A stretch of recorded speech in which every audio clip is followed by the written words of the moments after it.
What if I told you that right now, in your home, your garage, your attic, or the hiking trail you visited last weekend, there is a virus with no vaccine, no specific cure, and a mortality rate in some forms that reaches 40%? And that the majority of people who contract it have no idea they were ever exposed until they're already in respiratory failure? And what if I told you that the reason most people have never heard of it is not because it's rare in the right environments, but because by the time it's diagnosed, the window for effective intervention has often already closed? Hi, I'm Dr. Susan Parker. I'm an infectious disease physician who has spent over 15 years studying zoonotic viral pathogens, the class of viruses that jump from animal reservoirs into human populations, and specifically the conditions that make certain environments, certain behaviors, and certain times of year dramatically more dangerous than most people realize. Hantavirus is one of the pathogens I consider most underestimated by the general public, and after you understand what I'm going to explain today, you'll understand exactly why.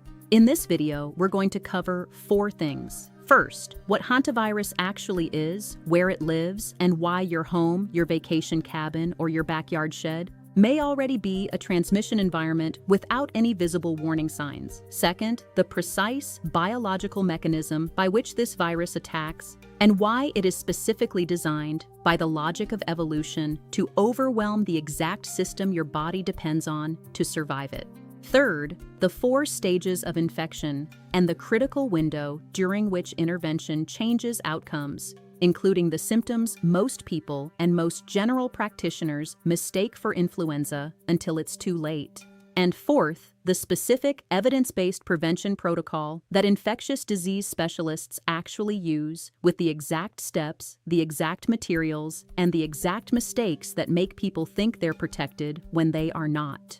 Quick note before we go further, a lot of people watch several of these videos and then tell me they didn't realize they weren't subscribed. If this kind of precise, evidence-based medical information is useful to you, take 2 seconds and check that. It costs nothing, and it means this information reaches more people before they need it rather than after. Now, let's start with what hantavirus actually is, because the public understanding of this pathogen is almost entirely wrong, and that misunderstanding is exactly what makes it dangerous. Hantavirus is not a single virus. It is a genus of RNA viruses belonging to the family Hantaviridae, and it encompasses more than 21 distinct species currently identified in research literature, each associated with a specific rodent host species, each with its own geographic range, and each with its own clinical presentation in humans. The strain most people in North America have heard of, usually after a news story from a national park, is sin nombre virus, which causes hantavirus pulmonary syndrome, or HPS. In Asia and Europe, different strains cause hemorrhagic fever with renal syndrome, or HFRS, which attacks the kidneys rather than the lungs. What all of these strains share is this: they are carried asymptomatically by specific rodent species, primarily mice and rats, that show no signs of illness. The viruses have co-evolved with these hosts over thousands of years to establish a state of permanent infection that does not harm the carrier. The deer mouse, Paramiscus maniculatus, is the primary reservoir for sin nombre virus in North America. These animals shed active viral particles continuously in their urine, droppings, and saliva throughout their entire lives. A single infected deer mouse can produce 90 milligrams of urine per day, every one of which contains viable viral particles. And here is the part that most people don't understand about transmission. You do not need to touch a mouse. You do not need to be bitten. In the vast majority of documented HPS cases, patients had no direct contact with any rodent. What they did was breathe. When infected rodent urine or droppings dry, the viral particles become aerosolized. They attach to dust particles that are invisible to the human eye, and they remain infectious in the environment for an estimated 2 to 3 days in normal conditions, and potentially longer in cold, dry, low UV environments like the inside of a sealed cabin, a basement, an attic, or a storage unit. You sweep a floor that a deer mouse crossed 3 days ago, and the act of sweeping sends a cloud of aerosolized viral particles directly into your respiratory tract. A study published in the American Journal of Tropical Medicine and Hygiene, analyzing 300 confirmed HPS cases, found that 38% of patients reported no awareness of any rodent presence in their environment in the 30 days before symptom onset. They didn't see a mouse, they didn't find droppings. They opened a window, cleaned out a shed, or moved a pile of firewood, and they inhaled something they couldn't see. This is what makes hantavirus uniquely dangerous among zoonotic pathogens. The exposure is invisible. The incubation period is long enough that people don't connect the exposure to the illness, and the early symptoms are identical to dozens of non-lethal conditions. Now let's talk about what happens inside your body when hantavirus enters, because the mechanism of this pathogen is one of the most elegant and most devastating examples of viral biology in human medicine. The first mechanism of attack is endothelial invasion. Hantavirus enters the body through the respiratory mucosa. Within the airway, it encounters the epithelial lining of the lung, and more critically, the endothelial cells that make up the walls of the capillaries inside lung tissue. The virus enters endothelial cells using a molecular lock called beta-3 integrin, a surface protein found in abundance in pulmonary capillary endothelium. Once inside, hantavirus replicates rapidly within the cell while evading the initial innate immune response with a mechanism I'll explain in a moment. When a virus infects a cell, one of the cell's first responses is to produce proteins called type 1 interferons, which signal neighboring cells to prepare antiviral defenses. Hantavirus has evolved a specific countermeasure. Its nucleocapsid protein actively suppresses the STAT1 and STAT2 signaling pathways that interferons use to communicate. Research published in the Journal of Virology found that hantavirus reduces type 1 interferon signaling efficiency by approximately 70% in infected lung tissue. In practical terms, this means that for the first several days of active viral replication, your immune system is operating nearly blind. The third mechanism is what makes hantavirus pulmonary syndrome specifically fatal. When the immune system finally recognizes the infection, typically around day 5 to 8 post-exposure, the response is massive, disproportionate, and self-destructive. The primary driver of death is not the virus itself destroying tissue. It is a hyperactivated cytokine response, sometimes called a cytokine storm, that causes massive plasma leakage from capillaries into the lung tissue. CD8-positive T cells flood the infected pulmonary endothelium in concentrations that researchers have described as among the highest observed in any acute viral infection studied. The resulting capillary permeability allows fluid to fill the alveoli, the tiny air sacs where gas exchange occurs, at a rate that can reduce functional lung capacity by 50% within 24 to 48 hours. This is not pneumonia in the conventional sense. This is cardiopulmonary collapse driven by your own immune system responding to an infection it was prevented from recognizing early enough to control proportionally. A study published in Critical Care Medicine examining 20 HPS patients requiring intensive care found that 85% showed evidence of reduced cardiac output independent of hypoxemia. In the most severe cases, patients require extracorporeal membrane oxygenation, ECMO, not because their lungs have failed alone, but because their hearts have insufficient output to drive circulation even when oxygenation is artificially supported. This four-part mechanism is why the case fatality rate for HPS in North America sits between 36% and 40% despite modern intensive care. It is not a virus that kills slowly. Once cardiopulmonary collapse begins, the progression can occur in under 24 hours. Now let's talk about the 4 stages of infection, because this is where clinical knowledge translates directly into survival, and where the gap between what most people know and what infectious disease specialists know becomes a matter of life and death. Stage 1 is the incubation period. This lasts between 1 and 8 weeks after exposure, with the median falling around 2 to 3 weeks in documented cases. During this entire period, you feel completely normal. There are no symptoms, there is no fever, There is nothing to suggest that a virus is replicating in your pulmonary endothelium. This is why connecting an exposure to an illness is so difficult. If you opened a cabin 3 weeks ago and you develop symptoms today, the average person and the average general practitioner will not make that connection without specifically being asked about rodent exposure history. Stage 2 is the prodromal phase, lasting 3 to 5 days. This is where hantavirus becomes clinically deceptive and where the majority of misdiagnoses occur. Symptoms during this phase include fever between 38 and 40 degrees Celsius, severe muscle aches, particularly in the large muscle groups of the thighs, hips, and back, fatigue, headache, and in approximately 50% of cases, gastrointestinal symptoms including nausea, vomiting, and abdominal pain.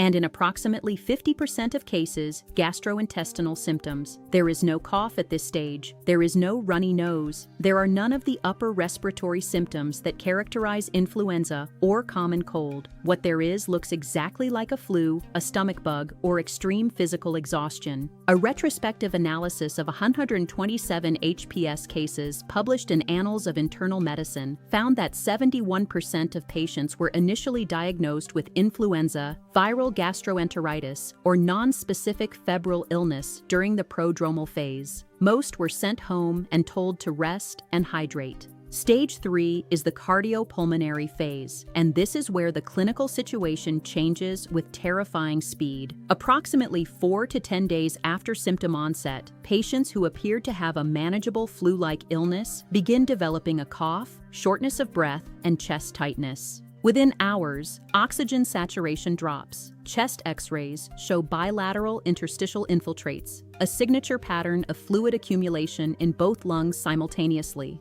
Blood pressure falls. Heart rate becomes abnormal. This is the cytokine storm in full progression. At this point, the patient requires immediate intensive care. A study from the Hantavirus study group, coordinated through the CDC, found that the median time from first respiratory symptom to requirement for mechanical ventilation was 11 hours, not days, hours. The window between "I'm having trouble breathing" and "I need a ventilator" is measured in a single morning or a single night. Stage 4 is either recovery or death. Patients who survive the cardiopulmonary phase, typically with aggressive supportive care, including mechanical ventilation, vasopressors, and in severe cases ECMO, begin recovering pulmonary function over 2 to 3 weeks. The virus does not establish chronic infection. Once the immune response clears it, recovery is generally complete without long-term pulmonary sequelae in most survivors. But surviving requires getting through stage 3 with full intensive care support, which means that the most important clinical intervention for hantavirus is not treatment. It is early recognition, early hospitalization, and the one thing that matters more than any of that, prevention. Now, let me give you the specific evidence-based prevention protocol that actually works, because there is a great deal of bad information about this online, and the mistakes people make when they think they're being careful are exactly the mistakes that lead to exposures. The first priority is environmental assessment. Deer mice, the primary reservoir for sin nombre virus, are found across most of North America west of the Mississippi and in significant portions of Canada and Mexico. They prefer rural and semi-rural environments. They are not city rodents. They are not the mice you see in urban settings. They favor forests, grasslands, agricultural areas, and any structure adjacent to these environments. High-risk locations include vacation cabins, agricultural outbuildings, garages, attics, and crawl spaces. The presence of droppings, nesting material, or gnaw marks are the 3 primary indicators. If you find one indicator, treat the entire space as contaminated. The second priority is the single most important rule: never dry sweep or vacuum an area where rodent contamination is suspected. Dry sweeping or vacuuming a contaminated surface does not remove viral particles. It aerosolizes them. A study measuring airborne viral particle concentrations before and after dry cleaning of a contaminated surface found a 47-fold increase in aerosolized particles during and immediately after the cleaning process. If you sweep contaminated droppings, you are not cleaning. You are creating the exact aerosol transmission event that infects you. The correct procedure, and this is the CDC recommended protocol used in professional decontamination, is to wet the area first. Saturate the contaminated area and allow it to soak for a minimum of 5 minutes before any physical contact. The disinfectant solution inactivates viral particles before they can become airborne. The third priority is respiratory protection, and this is where most people make critical errors. A standard surgical mask or a cloth mask provides no meaningful protection against aerosolized hantavirus particles. The viral particles attach to dust particles that range in size from 1 to 5 microns. The minimum effective respiratory protection for cleaning a potentially contaminated environment is an N95 respirator fitted properly to your face with a complete seal. Research published in Emerging Infectious Diseases evaluating respiratory protection during rodent-contaminated structure cleaning confirmed that properly fitted N95 respirators reduced measured exposure to aerosolized particles by 95% compared to unmasked controls. Half-face respirators with 100 cartridges provide even greater protection and are appropriate for heavily contaminated environments. Do not attempt to clean any enclosed space with suspected heavy rodent activity without this level of respiratory protection. The fourth priority is disposal and decontamination of materials. Rodent droppings, nesting material, and any porous material such as cardboard, fabric, or insulation that has been in contact with rodent urine should be double-bagged in sealed plastic bags before disposal. Gloves, non-permeable nitrile or latex, must be worn throughout. After removing protective gear, wash hands with soap and water for a minimum of 20 seconds. Hard surfaces should be disinfected with the bleach solution and wiped with disposable materials rather than reusable cloths. The fifth priority is structural exclusion, which is prevention at the source. Deer mice can enter a structure through any gap larger than approximately 6 millimeters, roughly the diameter of a standard pencil. Common entry points include gaps around plumbing and electrical conduits where they enter walls, damaged weather stripping at door bases, gaps in roof soffits, and openings around crawlspace vents. A study tracking rodent reinfestation rates after trapping only intervention versus trapping combined with structural exclusion found that trapping alone reduced populations by 60% at 90 days, while trapping combined with gap sealing reduced populations by 94% and maintained that reduction at 6 months. Use steel wool combined with caulk or expanding foam for small gaps, and hardware cloth with openings no larger than 6 millimeters for larger openings such as vents. The sixth priority is knowing when to escalate to professional remediation. If you find evidence of substantial infestation, do not attempt to clean this yourself. Contact a professional pest control service. This is not excessive caution. Risk is documented in the epidemiological record. Now, let me tell you what to do if, despite these precautions, you experience a potential exposure. Document the date and nature of the exposure. Do not wait for symptoms. Contact your physician and specifically tell them about the potential hantavirus exposure. With an exposure history, a physician can order specific hantavirus serology, IgM, and IgG antibody titers during the prodromal phase. A positive IgM titer during the prodromal phase allows for early hospitalization and monitoring before the cardiopulmonary phase begins. It does not change the biological trajectory of the infection. There is no antiviral with proven efficacy against hantavirus in humans at this time. What it does is ensure you are in an intensive care setting with full monitoring when stage 3 begins, rather than at home when your oxygen saturation drops to 80% at 2 in the morning. That difference in setting is what the survival data reflects. If you develop fever, severe muscle aches, and any degree of shortness of breath within 8 weeks of a potential exposure, go to an emergency room. Do not manage this at home. Tell the emergency physician the exposure history, the date, and the geographic location. Your history triggers the correct diagnostic pathway. Look, the reason hantavirus has the mortality rate it does is not because it is impossible to prevent or impossible to survive. It is because people don't know what it is until they have it. What you've learned today changes that. You now know what environments carry genuine risk, how transmission occurs, the 4 stages, and the prevention protocol that infectious disease specialists actually use. This is a virus you can protect yourself from with specific knowledge applied consistently. If this type of specific, mechanism-based medical analysis is useful to you, please subscribe and leave this video a like. In the next video, I'm going to cover the broader category of zoonotic respiratory pathogens. Comment below with where you live and whether you've ever had a rodent issue in your home. The geographic pattern of these responses helps me understand where this information is most needed. I read every one of them, and I'll see you in the next video.